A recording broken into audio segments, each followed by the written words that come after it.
সড়ক হোক নিরাপদ, নিশ্চিত হোক পথ চলা। ট্রাফিক আইন ও সিগন্যাল জানুন এবং মেনে চলুন। স্পিড লিমিট মেনে গাড়ি চালান। অযথা হর্ন বাজানো থেকে বিরত থাকুন। ঘন ঘন লেন পরিবর্তন করবেন না। অযথা ওভারটেকিং করা থেকে বিরত থাকুন। উল্টো পথে যে কোনো যানবাহন চলাচল থেকে বিরত থাকুন। মহাসড়কে ধীর গতির মোটরযান চালাবেন না।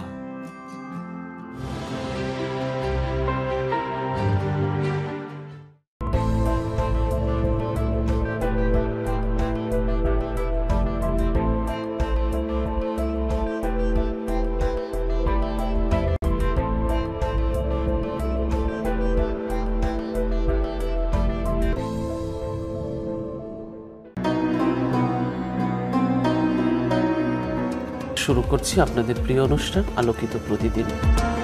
নির্দেশনা দেন দেশের প্রাজ্ঞ, বিজ্ঞ ও অভিজ্ঞ ইসলামিক স্কলাররা। জনাবে মুহাম্মদ রাসূলুল্লাহ সাল্লাল্লাহু আলাইহি সাল্লামের প্রেম অন্তরে জাগ্রত করতে হবে। ওই ব্যক্তি মুত্তাকি যে ব্যক্তি গায়েবে বিশ্বাস করে। আপনারা চাইলে আমাদের সঙ্গে মোনাজাতে শামিল হতে পারেন। আলহামদুলিল্লাহি রাব্বিল আলামিন।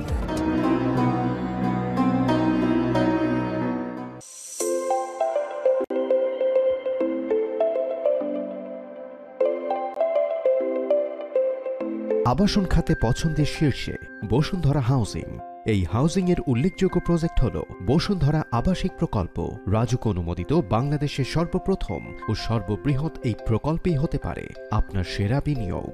ঢাকা শহরের প্রাণকেন্দ্রে আপনি পাচ্ছেন নির্মল সবুজে ঘেরা এবং যোগাযোগ ব্যবস্থায় অনন্য এক স্থান। এর পশ্চিমে বারিধারা ডিপ্লোম্যাটিক জোন, হজরত শাহজালাল আন্তর্জাতিক বিমানবন্দর, কুড়িল ফ্লাইওভার, প্রগতি সরণি, উত্তরে রাজুক পূর্বাচল ৩০০ ফিট মহাসড়ক, দক্ষিণে ১২০ ফুট মাদানী অ্যাভিনিউ, পূর্বে বালু নদী ও জলসিঁড়ি আবাসন প্রকল্প। এখানে যানজট নিরসনে গড়ে তোলা হয়েছে অনন্য সড়ক নেটওয়ার্ক। প্রতিটি প্লটের সাথে আছে প্রশস্ত রাস্তা, নেই কোনো যানজট।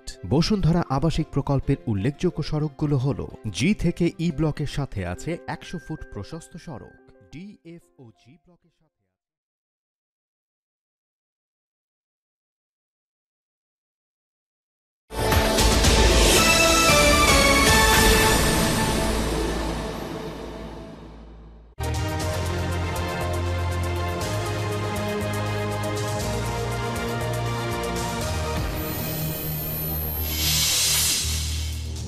জিয়া অরফানেজ ট্রাস্ট দুর্নীতি মামলায় খালেদা জিয়ার আপিলের শুনানি শেষ, রায় কাল।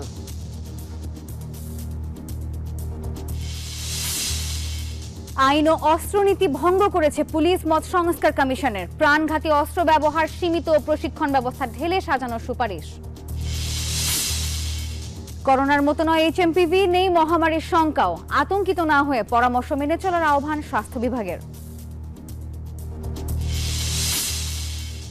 দখলে মৃতপ্রায় সাতক্ষীরার বেতনা নদী, গড়ে তোলা হয়েছে অসংখ্য অবৈধ স্থাপনা, উদ্ধারে কার্যকর পদক্ষেপ নেই প্রশাসনের।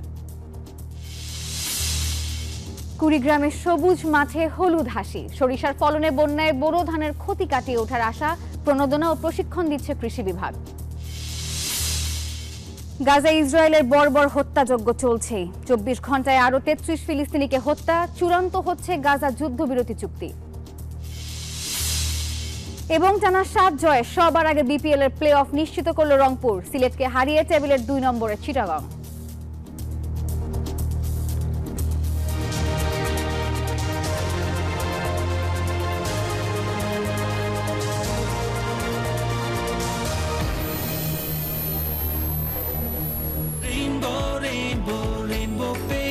Rainbow Paints, the color of joy. স্বাগত জানাচ্ছি নিউজ 24 সংবাদে। আপনাদের সঙ্গে আছি আমি নাফিসা হক। এতক্ষণ দেখছিলেন সংবাদ শিরোনাম। শব্দের আরেক নাম, একদম ইউনিক স্ট্রাকচারাল ডিজাইনের কসমিক ডোর। এর ওয়াল থিকনেস ও রিপ থিকনেস বেশি থাকা থেকে 50 বছরেরও বেশি। কসমিক ডোর, নিশ্চিন্তে 50 বছর। এবারে পুরো খবর। জিয়া অরফানেজ ট্রাস্ট দুর্নীতি মামলায় 10 বছরের সাজার বিরুদ্ধে বিএনপি চেয়ারপারসন খালেদা জিয়ার আপিলের রায় কাল। মঙ্গলবার প্রধান বিচারপতি ডক্টর সৈয়দ রেফাত আহমেদের নেতৃত্বাধীন আপিল বিভাগ শুনানি শেষে রায়ের জন্য এদিন ধার্য করেন। খালেদা জিয়াকে রাজনীতি থেকে দূরে রাখতেই এই মামলা করা হয় বলে মন্তব্য করেন খালেদা জিয়ার আইনজীবীরা। 2024 সালের 11 নভেম্বর জিয়া অরফানেজ ট্রাস্ট দুর্নীতি মামলায় 10 বছরের সাজার বিরুদ্ধে খালেদা জিয়ার লিভ টু আপিল মঞ্জুর করেন আপিল বিভাগ। একই সঙ্গে খালেদা জিয়াকে দেয়া 10 বছরের সাজা স্থগিত করেন আদালত।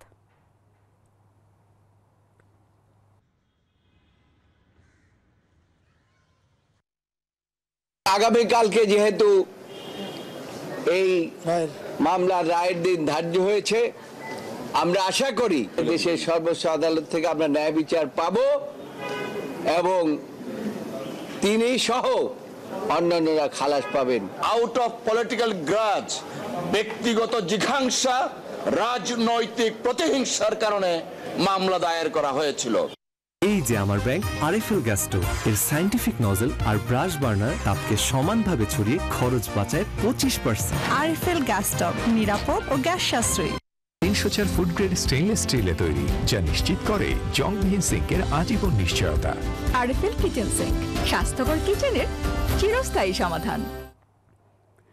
রাজনৈতিক দল হিসেবে নিবন্ধন বাতিল করে হাইকোর্টের দেয়া রায়ের বিরুদ্ধে জামায়াতে ইসলামীর করা আপিলের শুনানি চলছে। প্রধান বিচারপতি ডক্টর সৈয়দ রেফাত আহমেদের নেতৃত্বাধীন 5 সদস্যের বিচারপতির আপিল বিভাগের বেঞ্চে এই শুনানি চলছে। এর আগে 3 ডিসেম্বর রাজনৈতিক দল হিসেবে নিবন্ধন বাতিল করে হাইকোর্টের দেয়া রায়ের বিরুদ্ধে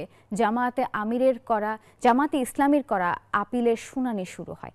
প্রথম দিনের শুনানি শেষে পরবর্তী শুনানির জন্য 10 ডিসেম্বর দিন ঠিক করেন আদালত। ওই দিন পরবর্তী শুনানির জন্য আজকের দিন ঠিক করা হয়।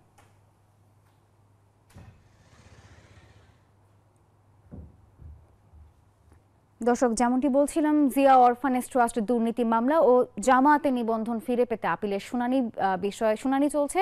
এই বিষয়ে আরো খবর জানাতে আমাদের সঙ্গে সরাসরি যুক্ত হচ্ছেন সহকর্মী হাবিবুল ইসলাম। হাবিব, জিয়া অরফানেজ মামলার যে শুনানি শেষে আইনজীবীরা আপনাকে কি বলেছেন, কথা হয়েছে কিনা, আর সেই সাথে জামাতের নিবন্ধন শুনানির সবশেষ কি তথ্য আছে আপনার কাছে জানাবেন।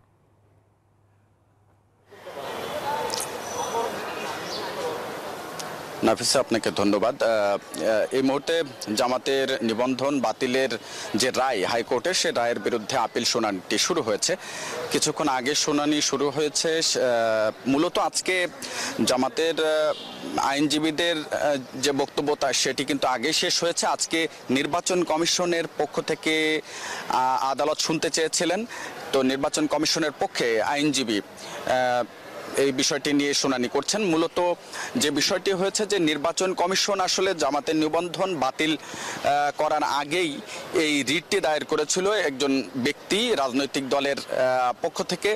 কিন্তু জামাতের আইনজীবীদের দাবি যে যদিও তারা ব্যক্তি স্বার্থে বা জনগণের পক্ষে এই রিটটি করেছিলেন দাবি করছেন, কিন্তু তারা মূলত একটি রাজনৈতিক দলের হয়ে বা রাজনৈতিক প্রতিহিংসার কারণে মূলত রিটটি করেছেন, যেটি আইনগতভাবে তারা করতে পারেন না।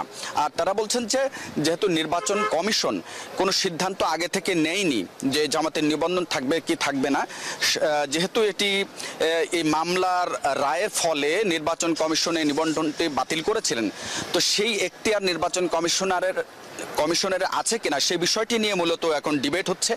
তো সে বিষয়টি নিয়ে নির্বাচন কমিশন এবং রিটকারী যারা ছিলেন তাদের পক্ষ থেকে এবং জামাত ইসলামের আইনজীবীদের এই 3 পক্ষের শুনানি চলছে। এই শুনানি শেষে হয়তো একটি সিদ্ধান্তে আসবেন যে হাইকোর্টের যে রায় নিবন্ধন বাতিলের রায় সেটি বহাল থাকবে কি থাকবে না। তবে জামাতের আইনজীবীরা বলছেন যে আইনগতভাবেই জামাত ইসলামের নিবন্ধন বাতিল করতে পারে না নির্বাচন কমিশন, বা হাইকোর্টের আদেশে বাতিল করতে পারে না, সেটি তারা উপস্থাপন করেছেন। আর কিছুক্ষণ আগে জিয়া অরফানেজ ট্রাস্ট দুর্নীতি মামলায় খালেদা জিয়া সহ যে 6 জনের বিরুদ্ধে বিচারিক আদালত সাজা দিয়েছিল, তার মধ্যে 2008 সালে আপনি জানেন যে খালেদা জিয়াকে 5 বছরের কারাদণ্ড দিয়েছিল বিচারিক আদালত, কিন্তু সেই সাজা বাড়িয়ে দিয়ে 10 বছর করেছিলেন হাইকোর্ট দুদকের একটি রিটের পরিপ্রেক্ষিতে। পরিপ্রেক্ষিতে। তো যার কারণে বিএনপির আইনজীবীরা রিট করেছিলেন। তো এই দীর্ঘদিন পর কিন্তু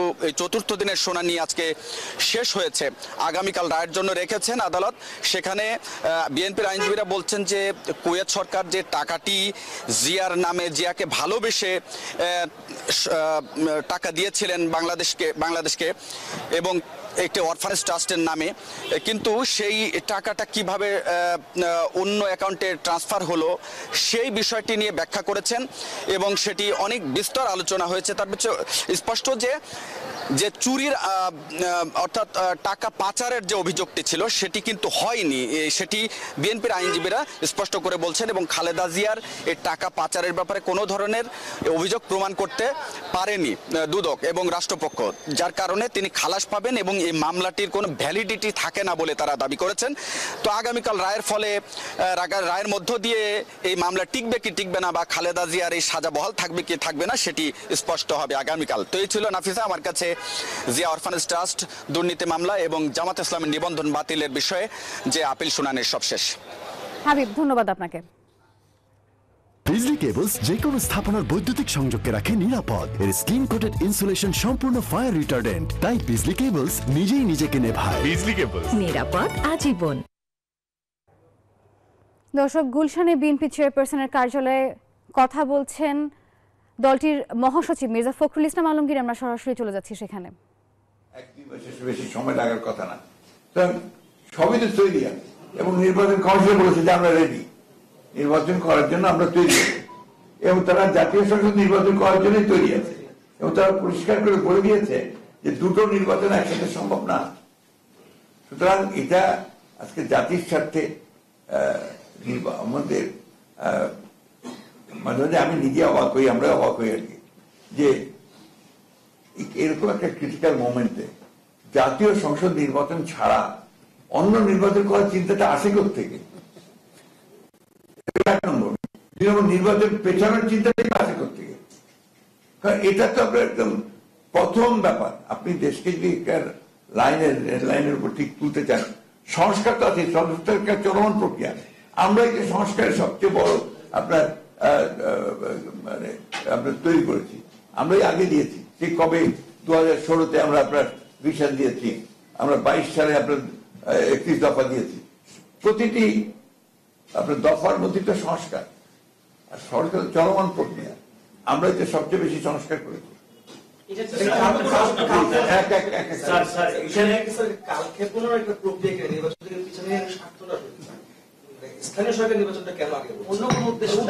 এগুলো ভাই আমি কমেন্ট করতে চাই না, প্লিজ। আরেকটা প্রশ্ন ওনাদের আছে, ওনারা বলছেন যে ফেসিবাদের বিচারটা যদি শুরু না করেন বা কিছু একটা বিচার না করেন, রাজনৈতিক সরকার আসলে বিচার আর হবে না, এই আশঙ্কা থেকে ভুল কথা। রাজনৈতিক সরকারকেই তো আপনার ফাঁসি করে দিয়েছে, তাই না? সুতরাং আপনার বিচার তো রাজনৈতিক সরকাররা করে। সত্য কথা হচ্ছে যে আপনি সবার ফ্যাসিজম বলছেন, আপনারা ফ্যাসিজম এগেইনস্ট হোম। সুষ্ঠু তদন্ত সাপেক্ষে চাকরিচ্যুত সকল বিডিআরদের চাকরিতে পুনর্বহাল ও জেলখানায় বন্দী নিরপরাধ বিডিআরদের দ্রুত মুক্তির দাবিতে জাতীয় প্রেস ক্লাবে সংবাদ সম্মেলন করছে কারা নির্যাতিত বিডিআর পরিবার। আমরা সরাসরি চলে যাচ্ছি সেখানে। তারা কি ন্যায় বিচার চায় না, না দেশের কাছে দাবি করতে পারে না? তারা কি দেশের নাগরিক না? তারা দেশের জন্য কেউ 20 বছর 30 বছর নিজের জীবন যৌবন পরিবারকে ত্যাগ করে দেশের জন্য রাত দিন ডিউটি করে দেশের মাটিকে রক্ষা করার জন্য সার্বভৌমত্বের প্রশ্নে যেখানে আঘাত হানছে এখন বর্তমানে ভারতের যে কর্মকাণ্ড, তারা থাকতে কই ভারত তো কখনো মুখ তুলে তাকাইতে পারে নাই। আজকে কি জন্য ভারত মুখ তুলে তাকাচ্ছে আমাদের দিকে? এটা তো অবশ্যই ভারত সরকারের একটা পরিকল্পনা ছিল ফ্যাসিস্ট হাসিনার সঙ্গে মিলাই দুইটা বাহিনীকে ধ্বংস করার জন্য। আজকে পিলখানায় 2009 সালে 25 ও 26 ফেব্রুয়ারি আমাদের 57 জন সেনা কর্মকর্তা, 57 জন সেনা কর্মকর্তা যারা অত্যন্ত মেধাবী, পরিশ্রমী, সৎ, তাদেরকে সুপরিকল্পিতভাবে হত্যা করা হয়েছে এবং তাদেরই হত্যা মামলায় বাজেভাবে ফাঁসানো হয়েছে বিডিআর সদস্যদেরকে।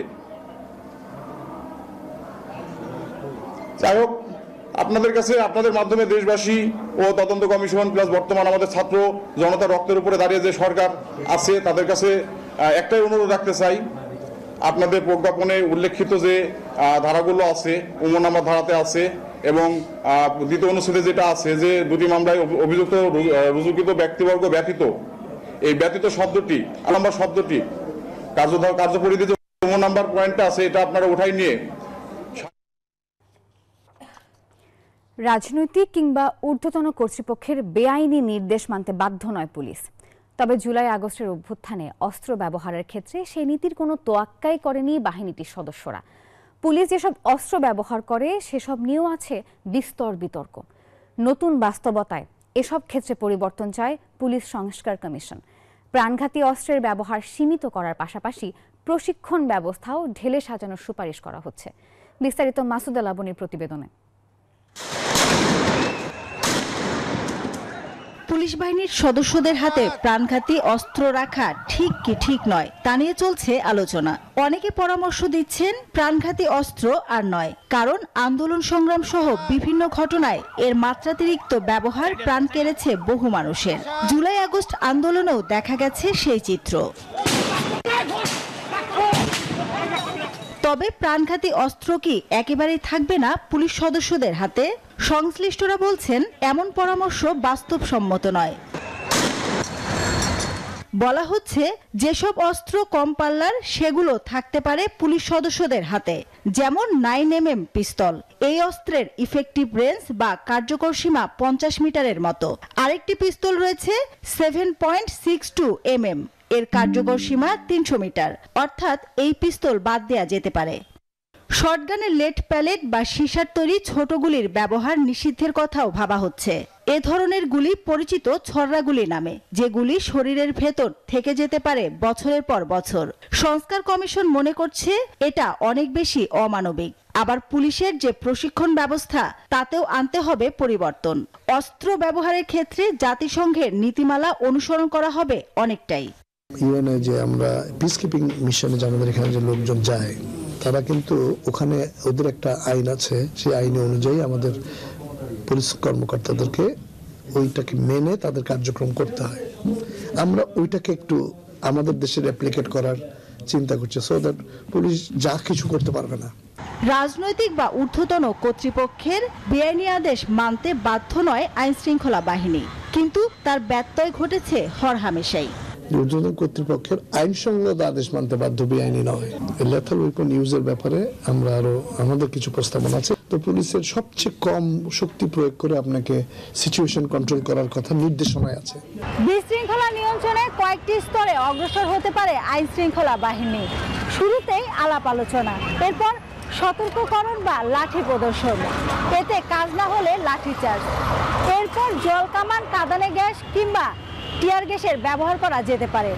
পরিস্থিতি নিয়ন্ত্রণ একেবারে কষ্টকর হয়ে গেলে তবেই ব্যবহার করা যেতে পারে ছররাগুলি।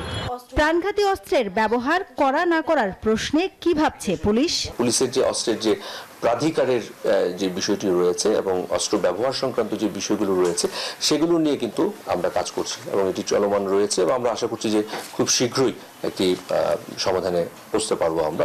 এখন প্রশ্ন হলো, প্রাণঘাতী অস্ত্রের ব্যবহার সীমিত করা বা প্রশিক্ষণ ব্যবস্থা বদলে দিয়ে কতটা জনবান্ধব করা যাবে পুলিশকে? কারো হয়ে কাজ করার জায়গা থেকে যদি নিজেদেরকে মুক্ত করতে না পারে, তাহলে যে সংস্কারের পুলিশের ক্ষেত্রে যে সংস্কারের কথা বলা হচ্ছে সেই সংস্কারটা আসলে আদতে মানুষের কল্যাণে কাজ হবে না। এই অপরাধ বিশেষজ্ঞ মনে করেন আসলে ইতিবাচক ফল চাইলে বন্ধ করতে হবে রাজনৈতিক হস্তক্ষেপ। স্বাস্থ্য মন্ত্রণালয়ের হিসাব অনুযায়ী জুলাই অভ্যুত্থানে 826 জন নিহত এবং 11,306 জন আহত হয়েছেন। বেশিরভাগই হন গুলির শিকার। তাই প্রাণঘাতী অস্ত্রের ব্যবহার নিয়ে নড়েচড়ে বসেছে অন্তর্বর্তী সরকার। এর সঙ্গে মানবাধিকার রক্ষার প্রসঙ্গটিও ওতপ্রোতভাবে জড়িত। Masuda Laboni, news 24, Dhaka. Human metapneumo virus বা HMPV করোনার মতো নয়, এমনকি এই ভাইরাস মহামারী হওয়ার কোনো লক্ষণও নেই। তাই আতঙ্কিত হওয়ার দরকার নেই বলে জানিয়েছেন স্বাস্থ্য অধিদপ্তর। প্রয়োজনীয় নির্দেশনা মেনে চললেই HMPV সংক্রমণ প্রতিরোধ সম্ভব বলেও জানিয়েছে স্বাস্থ্য মন্ত্রণালয়। সুকন্যা আমিরের প্রতিবেদন। অন্যান্য শ্বাসতন্ত্রের রোগের মতো ফ্লুয়ের উপসর্গ সৃষ্টি করে হিউম্যান মেটানিউমো ভাইরাস, তবে সাধারণত 2 থেকে 5 দিনের মধ্যে ভালো হয়ে যায়। তাই আতঙ্কিত হওয়ার দরকার নেই বলে জানিয়েছে স্বাস্থ্য অধিদপ্তর। সাধারণ মানুষ জন্য অযথা আতঙ্কিত না হয়, কারণ করোনার প্যান্ডেমিক যে সিচুয়েশন এইটা এই ধরনের সম্ভাবনা খুবই কম। যাদের রোগ প্রতিরোধ ক্ষমতা কম তাদেরকে ভাইরাসটা বেশি অ্যাটাক করে। খুব যৌক্তিক প্রয়োগ না, তবে সিমটোমেটিক চিকিৎসা সেগুলো দেওয়া যায়। যেহেতু ভাইরাল ডিজিজ এর স্পেসিফিক কোনো চিকিৎসা নাই বা করোনার মতো এর ভ্যাকসিনেশনের দরকার হয় না। সম্প্রতি চীন ও অন্যান্য দেশে এর প্রাদুর্ভাব দেখা দেওয়ায় বাংলাদেশের সংক্রমণ নিয়ন্ত্রণে রাখা আবশ্যক। আর তাই HMPV ভাইরাস প্রতিরোধে দেশের সব স্বাস্থ্য সেবা কেন্দ্র ও পয়েন্টস অফ এন্ট্রিগুলোতে স্বাস্থ্যবিধি মানা জরুরি, বলছে স্বাস্থ্য অধিদপ্তর। সবচেয়ে উৎস যেখানে চায়নাতে, ওখানে কিন্তু এরকম কোনো প্যানিক করে এখন এটাকে নিয়ে এমার্জেন্সি ডিক্লেয়ার করা, সেরকম তারা কিন্তু এখন কিছু করেনি। আমি যত মনে করি ওখানেও এটা প্রায় 3 বা 4 নম্বরে আছে ওদের সিভিয়ারিটি রেটিংয়ে আর কি। আর বাংলাদেশে যেটা অবস্থা, যেহেতু এটা আমরা এখন আমাদের দেশে এরকম কোনো মানে আতঙ্কিত হওয়ার মতো অবস্থা নেই বা কেসও নেই, সেক্ষেত্রে আসলে এখানে আমাদের জন্য যে সুবিধা, যে কোভিডের মতোই আমরা বলছি যে হাঁচি কাশি থেকে দূরে থাকা বা একটু দূরে থাকা, হ্যাঁ, বিদেশ থেকে আসলে জ্বর আসলে চিকিৎসকের শরণাপন্ন হওয়া। ভয়াবহতার দিক দিয়ে করোনার মতো নয় HMPV। আতঙ্কিত না হয়ে সতর্ক থাকার পরামর্শ বিশেষজ্ঞদের। SARS-CoV-2, HMPV, RSV এগুলো সবাই আসলে রেসপিরেটরি ট্র্যাক্টে ইনফেকশন করে, ভাইরাল ফ্লু তৈরি করে। আর এইগুলোর উপরে যদি অন্য ইনফেকশন হয় সেটা ব্যাকটেরিয়াল, একদম ফ্লুয়ের সাধারণ ফ্লুয়ের মতন চিকিৎসা চলবে এখন পর্যন্ত। একেবারে মানুষের জন্য পরামর্শ হচ্ছে এটাকে এখন পর্যন্ত সাধারণ ফ্লু বিবেচনা করে চলবেন। HMPV সংক্রমণ প্রতিরোধে মাস্ক ব্যবহার, হাঁচি কাশির সময় টিস্যু দিয়ে নাক মুখ ঢেকে রাখা, আক্রান্ত ব্যক্তির সংস্পর্শ এড়িয়ে চলা, হাত ধোয়া, অপরিষ্কার হাতে চোখ নাক মুখ না ধরা সহ 7 দফা নির্দেশনা দিয়েছে স্বাস্থ্য অধিদপ্তর। সুকন্যা আমির, নিউজ 24, ঢাকা। বাংলাদেশ সীমান্তে আগ্রাসন বাড়ছে ভারতের। কাঁটাতারের বেড়া নির্মাণকে কেন্দ্র করে এখনও থমথমে লালমনিরহাটের দহগ্রাম সীমান্ত এলাকা। ঘটনার 2 দিন পরও উদ্বেগ আতঙ্কে এলাকাবাসী। শুক্রবার বাংলাদেশের দহগ্রাম সীমান্তে আন্তর্জাতিক সীমান্ত আইন না মেনে শূন্যরেখার 150 গজের একদম শেষ অংশে কাঁটাতারের বেড়া স্থাপন করে BSF। শেষমেশ BGB BSF এর মধ্যস্থতায় বেড়া নির্মাণ কার্যক্রম বন্ধ করে ভারত। গত শুক্রবার সকালে লালমনিরহাটের পাটগ্রামের দহগ্রাম সীমান্তের প্রায় অর্ধ কিলোমিটারের মধ্যে ভারতীয় সীমান্তরক্ষী বাহিনী BSF প্রায় 4 ফুট উঁচু কাঁটাতারের বেড়া স্থাপন করে। শুরু হয় BGB BSF উত্তেজনা। বর্তমানে সীমান্তে উত্তেজনা না থাকলেও আতঙ্ক কাটেনি এলাকাবাসীর মধ্যে। এখন আমরা কৃষিকাজ করতে গেলাম, তারা 0 লাইনে বেড়া দিতেছে, এখন চোরাচালান হিসাবে আমাদেরকে ফায়ার করে দিবে। আজকে হয়তো তারা 4 ফিটের মতো বেড়াকাটা স্থাপন করেছে, নেক্সটে তারা এই বেড়াকাটাকে 10 ফিট বা 15 ফিটে রূপান্তরিত করবে। এদিকে BGB জানিয়েছে সতর্ক অবস্থানে রয়েছেন তারা। বিষয়টা নিয়ে আমাদের ঊর্ধ্বতন কর্তৃপক্ষের মাধ্যমে সমাধানের একটা চেষ্টা অব্যাহত আছে। তারপরেও BGB এখানে কঠোর অবস্থানে আছে। ওরা ওদের যত ট্রুপস সেখান থেকে ওরা ওই যে প্রতিরক্ষা অবস্থান বা মুখোমুখি অবস্থান থেকে প্রথমে ট্রুপস সরাই নেবে। আমরা সন্ধ্যার সময় আমাদের ওখান থেকে। এলাকাবাসী জানান, স্বাধীনতা যুদ্ধের পর থেকেই জেলার এই সীমান্তে কাঁটাতারের বেড়া ছিল না। তবে দেশের রাজনৈতিক পট পরিবর্তনের পর ভারতের আগ্রাসী মনোভাবে সীমান্তে শান্তিপূর্ণ বসবাসে ভাটা পড়েছে। Desk report, news 24। লালমনিরহাটের পাটগ্রামের দহগ্রাম সীমান্তে উত্তেজনার আরো খবর জানাতে আমাদের সঙ্গে এই মুহূর্তে সরাসরি যুক্ত হচ্ছেন সহকর্মী রবিউল হাসান। রবিউল, 2 দিন পেরোলেও এখন পরিস্থিতি কি স্বাভাবিক হয়েছে কিনা এবং BGB সদস্যরা কি বলছেন এই বিষয়ে?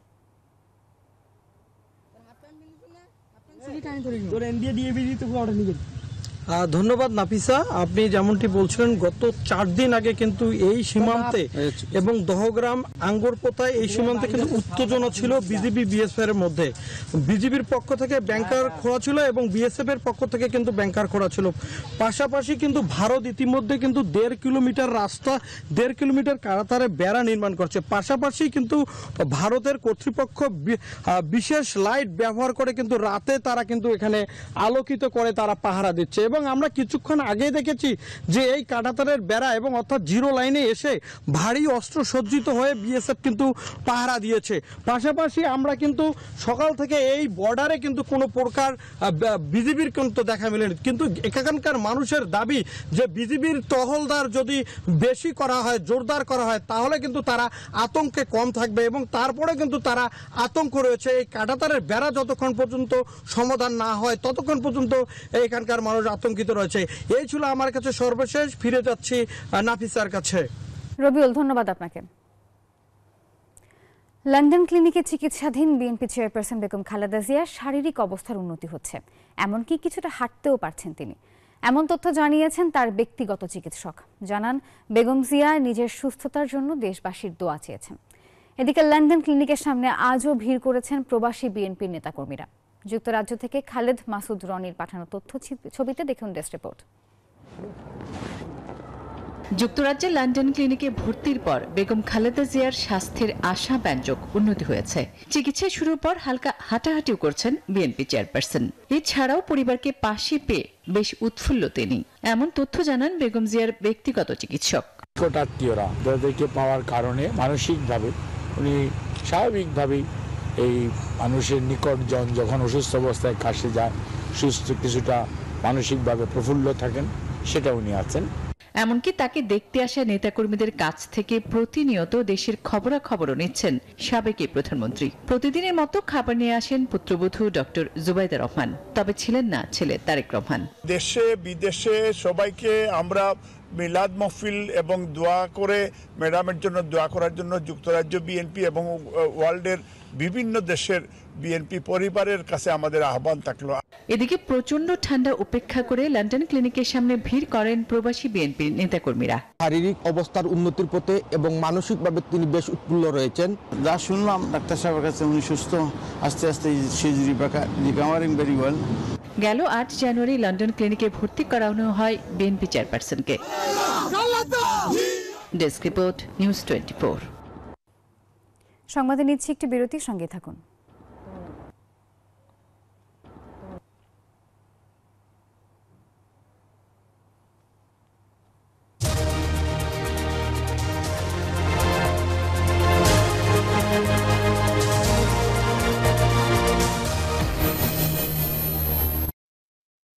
নুডলস খান নাই?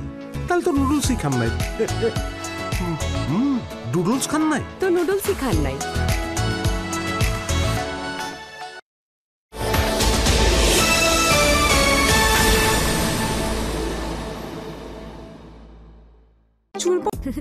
একের মধ্যে অনেক, গ্রামীণ ফোনের 1 নম্বর প্ল্যান।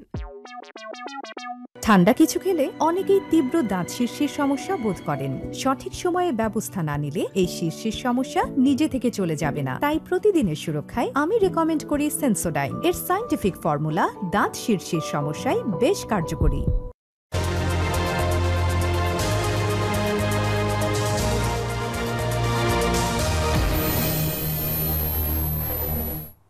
নিউজ 24 সংবাদে আরো একবার স্বাগত। কোনোভাবেই বন্ধ হচ্ছে না নদীর জায়গা দখল। নদীর বুকে গড়ে তোলা হচ্ছে বসতবাড়ি, মিল, কারখানা। এতে প্রবাহমান নদী হারাচ্ছে তার জৌলস।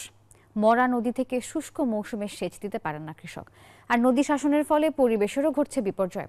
দিনের পর দিন এমন দখলদারিত্ব চললেও নদী উদ্ধারে প্রশাসনের তেমন কোনো কার্যকর পদক্ষেপ নেই বলে অভিযোগ স্থানীয়দের।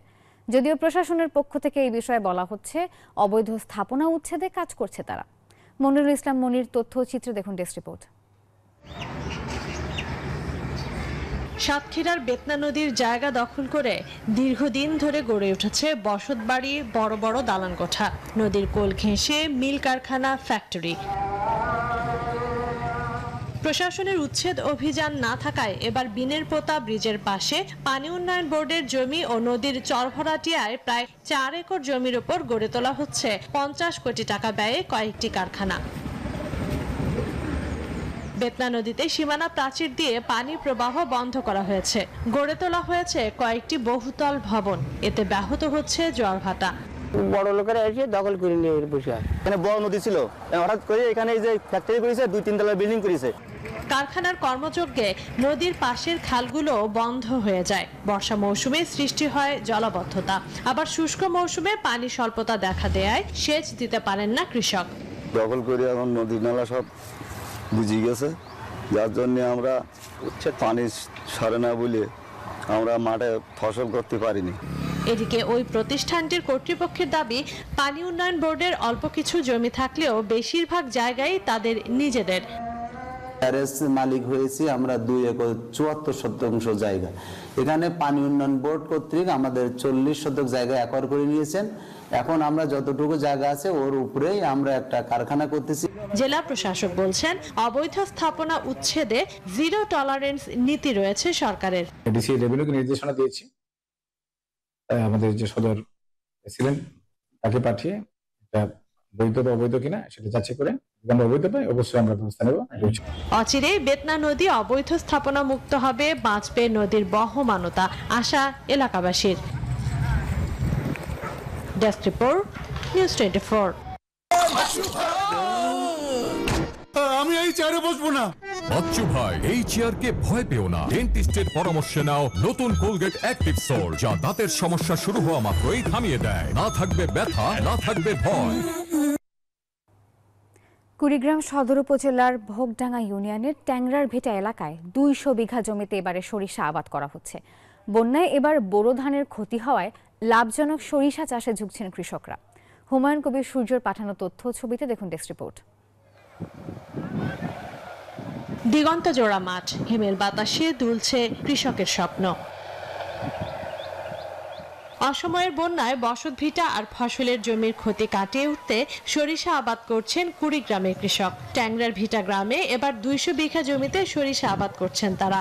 বলধান গাড়ি কোনোবার পাই, কোনোবার পাইয়ে না, এই কারণে আমরা শস্যের আবাদটা ভালো করি। এই দুটো অন্য কিছু আর হয় না, পানি বন্দির কারণে সরিষা করা লাগে। সরিষা মোটামুটি হয় ভালো। 45,000 টাকার মতো খরচ হয়েছে। এখানে আশা করি আমি 1,20,000 টাকা পর্যন্ত বিক্রি করতে পারবো।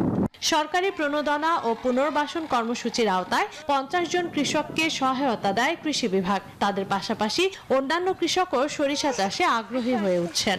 যেহেতু আমাদের এই জমিটা নিচু, কৃষকরা অন্যান্য ফসল সহজে ঘরে তুলতে পারে না, এই কারণে একটা সুযোগ সরিষা আবাদ করানোর জন্য। তা কৃষকরাও আগ্রহ প্রকাশ করে, এই কারণে আমরা সরিষা তাদের বিনামূল্যে বিতরণ করার সুযোগ পেয়েছি এবং কৃষকরা খুশি। বর্তমান বাজারে সয়াবিন তেলের ঘাটতি কমাতে সরিষা চাষে কৃষকদের উদ্বুদ্ধ করা হচ্ছে বলছেন উপজেলা কৃষি কর্মকর্তা। আমাদের পরামর্শ মতো এবারে সরিষা আবাদ করেছে এবং গত বছর যেটা 1860 হেক্টর ছিল আমার এরিয়া, সেটা এবছরে 1980 হেক্টর জমিতে রূপান্তরিত হয়েছে এবং আমরা আশা করছি আমরা কুড়িগ্রামের তেলের ঘাটতি পূরণে সক্ষম হব। গত বছর 1837 হেক্টর জমিতে সরিষা চাষ হয়েছে, এবার চাষের জমি বেড়ে হয়েছে 1938 হেক্টর। Desk report, news 24। এলো instant milk powder happy cow, যেমন সাশ্রয়ী তেমনি পুষ্টিগুণে ভরপুর। আর এটা নিউজিল্যান্ডের গরুর দুধ। হ্যাপি কাউ, গরুর দুধের স্বাদ সবাই পাক। সময় হলো আরো একটি বিরতির, সঙ্গেই থাকুন।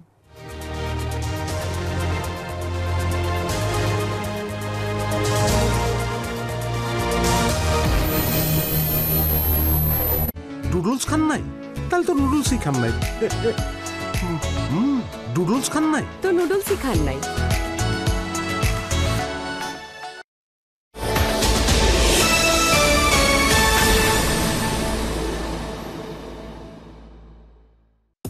এর সায়েন্টিফিক ফর্মুলা দাঁত শীর্ষের সমস্যায় বেশ কার্যকরী।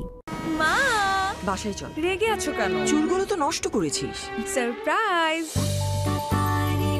এত সুন্দর চুল। প্যারাশুট অ্যাডভান্সড বেলি ফুল, এতে আছে নারকেল তেল আর মেথি, যার পুষ্টি চুলকে করে ঘন ও স্বাস্থ্যোজ্জ্বল। প্যারাশুট অ্যাডভান্সড বেলি ফুল। ঠান্ডা কিছু খেলে অনেকেই তীব্র দাঁত শীর্ষের সমস্যা বোধ করেন। সঠিক সময়ে ব্যবস্থা না নিলে এই শীর্ষের সমস্যা নিজে থেকে চলে যাবে না। তাই প্রতিদিনের সুরক্ষায় আমি রেকমেন্ড করি সেন্সোডাইন। এর সায়েন্টিফিক ফর্মুলা দাঁত শীর্ষের সমস্যায় বেশ কার্যকরী।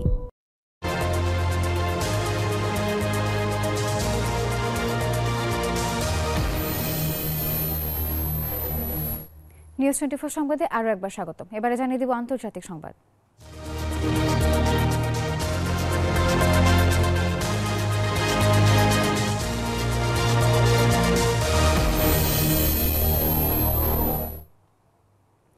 ইসরায়েল ও হামাসকে গাজায় চলমান যুদ্ধ বন্ধে একটি চুক্তির চূড়ান্ত খসড়া দিয়েছে কাতার। চলতি সপ্তাহের মধ্যেই গাজায় যুদ্ধবিরতি চুক্তির সম্ভাবনা দেখছে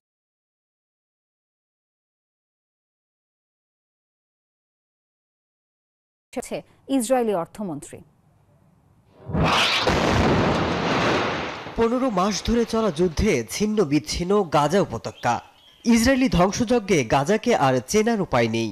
46,000 মানুষ মরলেও থামছে না নেতানিয়াহুর হত্যালীলা।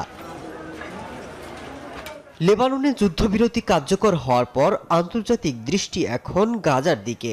কয়দিন পরেই হোয়াইট হাউস থেকে বিদায় নেবেন জো বাইডেন। ঠিক এমন সময় যুদ্ধ বন্ধে আসার কথা শোনালেন। গাজাবাসী নরকের মধ্যে রয়েছে। আমরা এমন একটি প্রস্তাবের দ্বারপ্রান্তে আছি যা আমি কয়েক মাস আগে বিস্তারিতভাবে উপস্থাপন করেছিলাম। অবশেষে তা বাস্তবায়িত হচ্ছে। এদিকে গাজায় যুদ্ধবিরতি এবং জিম্মিদের মুক্তি দিতে ইসরায়েল এবং ফিলিস্তিনের মধ্যে একটি চুক্তির শর্তাবলী চূড়ান্ত করা হয়েছে। চুক্তির চূড়ান্ত খসড়া দিয়েছে কাতার। ইসরায়েল এবং হামাস প্রতিনিধি দল এই চূড়ান্ত খসড়া পেয়েছে। তবে ইসরায়েলের ডানপন্থী অর্থমন্ত্রী বেনজালেল সতর্ক করে বলেছেন, তিনি গাজায় যুদ্ধ থামানোর চুক্তিকে সমর্থন করবেন না। ইসরায়েলকে ফিলিস্তিনি ভূখণ্ডে কঠোর প্রতিশোধের দ্বার উন্মোচন করতে হবে বলেও তিনি মন্তব্য করেন। মাসুদ রানা, নিউজ 24। আবারও বিরতি নিচ্ছি, খেলার খবর নিয়ে ফিরছি, সঙ্গে থাকুন।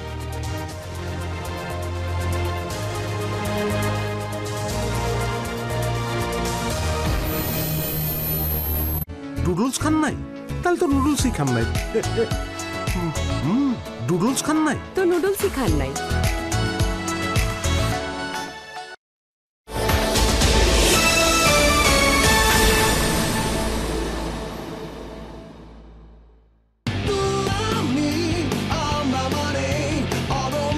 অদম্য সব মানুষের জন্য বাংলা লিংকটি এলো অদম্য অফার। চুলের গোলমেলে মামনি তো রেগে লাল। চিন্তা নেই, কারণ সানবিট সব দিবে সামাল। সানবিট ম্যাজিক প্রেস ডিশওয়াশিং এর মাথা ঘোরানো সলিউশন। একের মধ্যে অনেক, গ্রামীণ ফোনের 1 নম্বর প্ল্যান।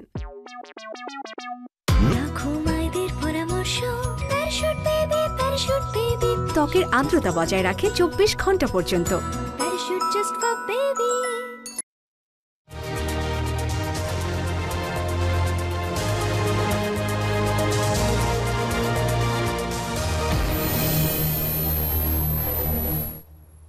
সংবাদে আবারও স্বাগত, জানিয়ে দেব খেলার খবর।